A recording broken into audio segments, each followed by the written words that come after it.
Hello दोस्तों। तो यार कैसे हो सब? उम्मीद है सब अच्छे ही होंगे। चलो फिर आज की वीडियो को शुरू करते हैं। आज की वीडियो बहुत ही एक्साइटिंग होने वाली है, तो वीडियो को एंड तक जरूर देखना। आज की वीडियो में मैं 8 वैकेंसीज के बारे में बात करूंगा और याद रखना कि एक सिंगल वीडियो में मैं आपको इतनी सारी वैकेंसीज के बारे में बताऊंगा। इस वीडियो में मैं आपको एचआर का मेल आईडी भी प्रोवाइड कर दूंगा। तो अगर आपको लगता है कि आपकी जो वैकेंसी के बारे में मैं बता रहा हूँ उसके साथ आपकी रेलेवेंट एक्सपीरियंस है और आपकी एक्सपर्टीज मैच करती है, तो आप दिए गए मेल आईडी पे अपना सीवी फॉरवर्ड कर सकते हो। और अगर आपकी सीवी शॉर्टलिस्ट होती है तो एचआर के एंड से आपको कॉल आ जाएगा और फिर आपकी इंटरव्यू प्रोसेस शुरू हो जाएगी। तो शुरू करते हैं। जो पहली हायरिंग चल रही है वो है प्रीमियर एनर्जीज में। यहाँ पर वो लोग हायरिंग कर रहे हैं एमबीए फ्रेशर्स की, जिन्होंने अपना एमबीए कंप्लीट कर लिया है और उनका स्पेशलाइजेशन है एचआर पे। तो वो इस कंपनी के लिए अप्लाई कर सकते हो। जैसे ही आपका सिलेक्शन होता है तो जो जॉब टाइटल आपको मिलेगा वो रहेगा मैनेजमेंट ट्रेनी का। आप जानते ही हो एमबीए कंप्लीट करने के बाद जो पहली डेजिग्नेशन मिलती है मेजरली वो होती है मैनेजमेंट ट्रेनिंग की, और आप यहाँ पे अच्छी खासी सैलरी पैकेज एक्सपेक्ट कर सकते हो। आज के इस वीडियो में जो दूसरी वैकेंसी के बारे में हम बात करने जा रहे हैं वो है टेली परफॉर्मेंस में। अगर आप बीपीओ सेक्टर में काम करते हो तो आपने जरूर से जरूर टेली परफॉर्मेंस का नाम तो सुना ही होगा। टेली परफॉर्मेंस को एक पायनियर माना जाता है बीपीओ इंडस्ट्री में। मैंने खुद ने टेली परफॉर्मेंस में इंटरव्यू दिया था आज से लगभग 4-5 साल पहले, और मैं आपको बताना चाहता हूँ कि उस समय मेरा सिलेक्शन हो गया था और मुझे जो सैलरी पैकेज वो ऑफर कर रहे थे वो 21,000 पर मंथ का था। दोस्तों आपको बताना चाहूंगा यहाँ पे जो वो हायरिंग कर रहे हैं और यहाँ पे वो सिटी से जो ऑफर कर रहे हैं वो 18,000 की सीटीसी है पर मंथ की। इसके अलावा जो आपका डिडक्शन होता है पीएफ वगैरह का, उसको उसका डिडक्शन होने के बाद आपको इनहैंड सैलरी मिलेगी। यहाँ पर आप बहुत ज्यादा अच्छा इंसेंटिव्स कमा सकते हो। ये एक एडिशनल एडवांटेज है यहाँ का। लेकिन जो बात है ये बीपीओ सेक्टर का है, तो यहाँ पे आपको या तो वॉइस प्रोसेस मिलेगा या तो नॉन वॉइस प्रोसेस। बट यहाँ पे जो सबसे अच्छी समझने की बात यह है कि यहाँ पे आपको रिमोट पोजीशन मिल रहा है, तो आप रिमोट पोजीशन का फायदा उठा सकते हो। आप घर बैठे ही काम कर सकते हो। आप किसी भी आउटर लोकेशन पे रहते हो, गांव पे रहते हो, किसी और शहर पे रहते हो, तो भी आपको कहीं जाने की जरूरत नहीं है। आप घर बैठे ही इंटरव्यू भी दे सकते हो, सिलेक्ट हो जाते हो तो वो आपको सिस्टम प्रोवाइड करेगी, या फिर आपके पास अगर अपना सिस्टम है तो आप उसको भी यूज कर सकते हो और आप इस कंपनी के साथ जुड़ के हर महीने काम कर सकते हो। और यहाँ पे आप इंसेंटिव से भी बहुत मोटा पैसा कमा सकते हो। बट याद रखना कि यहाँ पे रोटेशनल शिफ्ट रहेगा, तो उसकी आपको डिफिकल्टी अगर है तो वो आप पहले ही बात कर लेना। मुझे जितनी अंडरस्टैंडिंग है लड़कियों को रोटेशनल शिफ्ट नहीं दिया जाता, उनको मेजरली जो है वो डे शिफ्ट ही रहता है। डे में ही रोटेशनल शिफ्ट चलता है, बट शाम को 8 बजे के बाद उनको कोई और शिफ्ट नहीं दी जाती है, रात की शिफ्ट। चलो अब तीसरे वैकेंसी की ओर जाते हैं। अब हम आगे अपने थर्ड वैकेंसी को लेके। थर्ड वैकेंसी जो है वो मोबाइल प्रोग्रामिंग नाम की एक कंपनी में है। ये एक आईटी कंपनी है और पोजीशन है बैकएंड डेवलपर की। अगर आपका एक्सपीरियंस 4 साल से ज्यादा है तो आप इस कंपनी में अप्लाई कर सकते हो। ये भी आपको रिमोट पोजीशन ऑफर कर रही है, तो आपको रिलोकेट करने की कोई जरूरत नहीं है और आपका इंटरव्यू भी वर्चुअल मोड पे होगा। अगर आप इंटरव्यू क्लियर कर लेते हो तो आपको full time work from home position मिल जाएगी और आपको कोई भी जगह रिलोकेट नहीं करना पड़ेगा।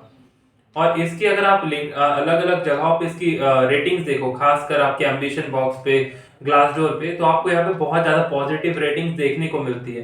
तो आप समझ सकते हो कि आईटी कंपनीज में ऐसे भी उनको सैलरी अच्छी प्रोवाइड की जाती है, बट जो यहाँ पे होता है एम्प्लॉयज का वेलफेयर कम देखा जाता है और एम्प्लॉय की डिससेटिस्फैक्शन ज्यादा होती है।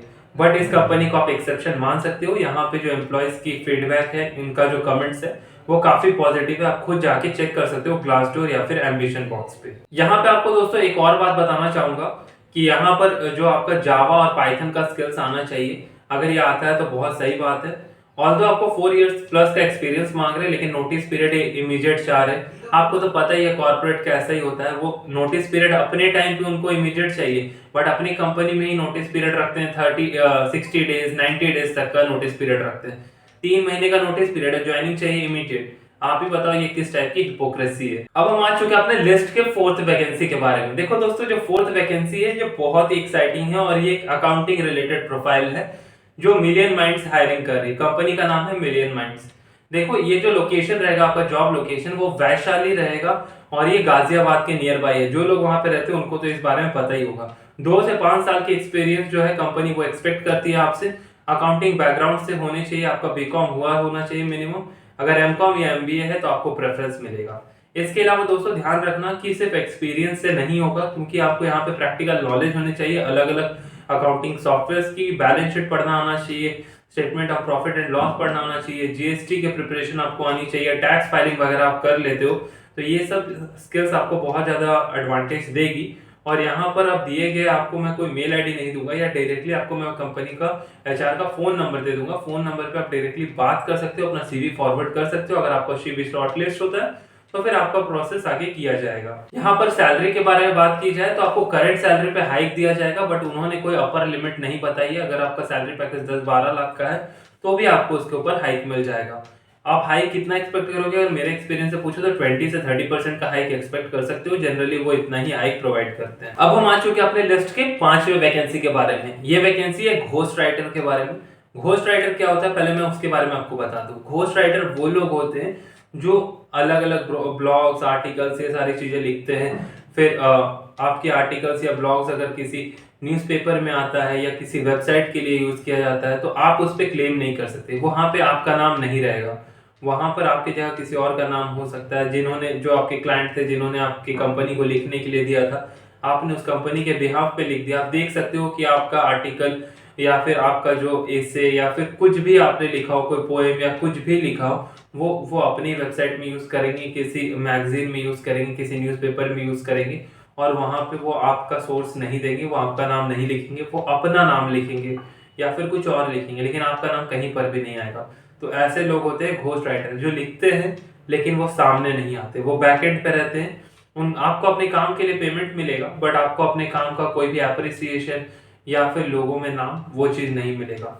अगर आपको लगता है कि आप पीछे रह के बिना हाईलाइट हुए काम कर सकते हो और आप में लिखने की अच्छी क्वालिटीज है, आपकी इंग्लिश के ऊपर कमांड बहुत अच्छा है, ग्रामेटिकल, वर्बल कम्युनिकेशन और रिटन कम्युनिकेशन में आप एक्सपर्टीज रखते हो, तो आप जरूर इस जॉब प्रोफाइल के लिए अप्लाई करो। बट याद रखना कि क्रेडिट आपको नहीं मिलेगा। आपको अपने करंट ऑर्गेनाइजेशन प्रमोशन वगैरह मिल सकता है, लेकिन पब्लिक में कोई आपको नहीं जानेगा कि आपका आर्टिकल है या आपका आर्टिकल सबसे ऊपर रैंक हो रहा है या किसी अलग अलग जगहों पे ये छप रहा है। तो फिर आपको ये कोई भी क्रेडिट नहीं मिलेगा, क्योंकि आपको उसका पेमेंट ऑलरेडी मिल चुका होगा। इसकी सैलरी पैकेज की बात की जाए तो यहाँ पे आपको सैलरी पैकेज के बारे में कुछ भी मेंशन नहीं है, बट मैं आपको यहाँ पे बता सकता हूँ कि अगर आप as a full time join कर रहे हो तो आप पर वर्ड, ऐसे अगर फ्रीलांसर्स की रेट बताऊँ तो 40 पैसे या 50 पैसे पर वर्ड के हिसाब से लेते हैं, मतलब 400 या 500 रुपीज 1000 वर्ड्स लिखने का। और अगर सैलरी की बात की जाए तो आप आराम से 30 से 40,000 की सैलरी एक्सपेक्टेशन रख सकते हो। और यहाँ पर ये वर्क फ्रॉम होम ही रहेगा, आपको कहीं जाने की जरूरत नहीं है, आप वर्क फ्रॉम एनीवेयर मॉडल पे यहाँ पे काम कर सकते हो। हमारे लिस्ट में जो छठी वैकेंसी है वो है पैक्सेरा हेल्थ नाम की एक कंपनी में। ये कंपनी हायरिंग कर रही है आईटी प्रोफेशनल्स की, और यहाँ पे 3 प्रोफाइल के लिए कंपनी हायरिंग कर रही है। एक है सॉफ्टवेयर डेवलपर, सॉफ्टवेयर इमेजिंग और सीनियर सॉफ्टवेयर टेस्टर। अगर आपको लगता है कि आप इस तीनों में से किसी प्रोफाइल पे ऑलरेडी काम कर रखे हो और आपके पास एक्सपीरियंस है, तो आप इस प्रोफाइल के लिए जरूर से अप्लाई करो। इसके अलावा आप जानते ही हो कि ये वर्क फ्रॉम होम पोजीशन रहेगा और आप इंटरव्यू भी आपका वर्चुअल हो जाएगा। तो दिए गए मेल आईडी पे अपना सीवी फॉरवर्ड कर सकते हो, और अगर आपका सीवी शॉर्टलिस्ट होता है तो आपकी एप्लीकेशन प्रोसेस हो जाएगी। ये जो हमारी 7th वैकेंसी है, ये भी अकाउंटिंग एंड फाइनेंस प्रोफेशनल वालों के लिए ही है। दोस्तों आपको बताना चाहूंगा कि जेनपैक्ट भी अपनी वैकेंसी लेके आई है बैंगलोर लोकेशन के लिए। अगर आप 24/7 शिफ्ट में कंफर्टेबल हो और आप फाइनेंस एंड अकाउंटिंग बैकग्राउंड से मेजर किया हुआ है अपना, आपने ग्रेजुएट हो, पोस्ट ग्रेजुएट हो, एमबीए कर रखा है, तो आप इस जॉब के लिए इजीली अप्लाई कर सकते हो। ये जो प्रोसेसर्स रहेंगे वो आपका रहेगा एएमएल, जो कि एंटी मनी लॉन्ड्रिंग होता है। फिर आपका KYC, know your customer, CDD, EDD और क्लाइंट ऑनबोर्डिंग के कुछ प्रोसेसेस हैं जिसके लिए कंपनी हायरिंग कर रही है। यहाँ पे जो आपका ज्वाइनिंग प्रोसेस रहेगा वो इमीडिएट रहेगा। हर कंपनी की यही पॉलिसी रहती है कि उनको इमीडिएट हायरिंग चाहिए, बट नोटिस पीरियड उनका 60 to 90 डेज का होगा। अब इस पर मैं क्या बोलूँ बताओ। और इनकी जो एक्सपीरियंस ये मांग रहे हैं, ये 1 से 2 साल के एक्सपीरियंस कैंडिडेट मांग रहे हैं। फ्रेशर्स को ये हायरिंग अभी फिलहाल नहीं कर रहे, और ये आपका वर्क फ्रॉम ऑफिस वर्क रहेगा। अगर आप सिलेक्ट होते हो तो आपको बैंगलोर रिलोकेट करना होगा। रिलोकेशन के कुछ बेनिफिट्स आपको मिल जाएंगे, उसके बारे में डिटेल्स आपको एचआर के एंड से ही पता चलेगा। अब हम आ चुके हैं अपने 8वें वैकेंसी के बारे में। ये जो वैकेंसी है यहाँ पे एचआर प्रोफाइल के लिए हायरिंग की जा रही है। ये एक आईटी कंपनी है जो कि हाइब्रिड मॉडल ऑफर कर रही है, जो कि वर्क लोकेशन आपका गुड़गांव रहेगा। और यहाँ पे दोस्तों आपको बताना चाहूंगा, दिए गए मेल आईडी पे अपना सीवी फॉरवर्ड कर सकते हो, बट यहाँ पे ज्वाइनिंग जो है वो इमीडिएट है, और आपको 2 साल का अराउंड एक्सपीरियंस होना चाहिए। अगर आपको एक्सपीरियंस है तो आपकी सिलेक्शन की पॉसिबिलिटी हाई हो जाती है। इसके अलावा कुछ सेक्टर्स हैं जो उन्होंने हाईलाइट कर रखे हैं, जैसे कि BFSI sector, banking, financial institutions या इंश्योरेंस में अगर आपने काम कर रखा है एज एचआर, तो आपको एडेड एडवांटेज मिलेगा। यहाँ पे आपको IT plus non IT sectors की हायरिंग करनी पड़ेगी। तो आपको वर्सेटाइल होना होगा और आपको फ्लेक्सिबल रहना होगा कि आप हर टाइप के कैंडिडेट को हायरिंग कर सकते हो, हर किसी डोमेन की हायरिंग कर सकते हो। अगर आप इसमें कंफर्टेबल हो और आप जानते हो एचआर का काम कुछ हद तक टारगेट बेस्ड रहता है, क्योंकि आपको टारगेट रहती है कि इतनी हायरिंग करनी है इतने टाइम के अंदर, तो ये एक बात हो सकती है। बल्क हायरिंग भी होगी और इंडिविजुअल हायरिंग्स भी होंगी, तो उसके लिए भी आपको कंफर्टेबल रहना पड़ेगा।